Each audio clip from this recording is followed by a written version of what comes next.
तहरीक इंसाफ का लॉन्ग मार्च कचहरी चौक वजीराबाद से आज दोबारा शुरू होगा। शाह महमूद कुरैशी क़यादत करेंगे। इमरान खान 4:30 बजे वीडियो लिंक के जरिए शुरा से खिताब करेंगे। 15,000 पुलिस एहलकार सिक्योरिटी ड्यूटी अंजाम देंगे। ड्रोन और CCTV कैमराज से लॉन्ग मार्च की निगरानी की जाएगी। वज़ीर आला पंजाब परवेज इलाही का बयान।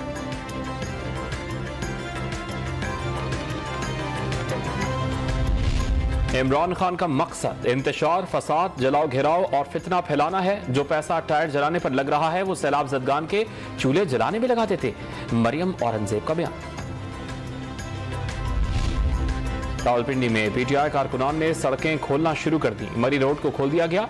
एहतिजाजी कैंप कायम रहेगा। मोटरवे पंडाल भी खाली कर दिया। रावलपिंडी में बुजुर्ग शहरी रास्ते बंद करने पर शदीद नाराज।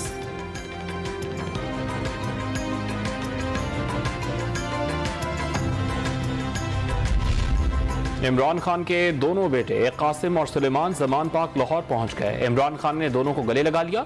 बेटों ने वालिद की खैरियत दरियाफ्त की।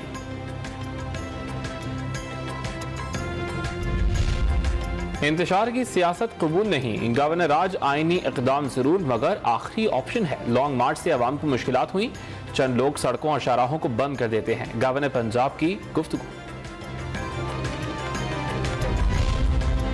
सरकारी अराजी पर कब्जे का मुकदमा। एंटी करप्शन अदालत ने साबिक डिप्टी स्पीकर पंजाब असम्बली दोस्त मोहम्मद मजारी की जमानत की दरखास्त मंजूर कर ली। अदालत का रिहा करने का हुक्म।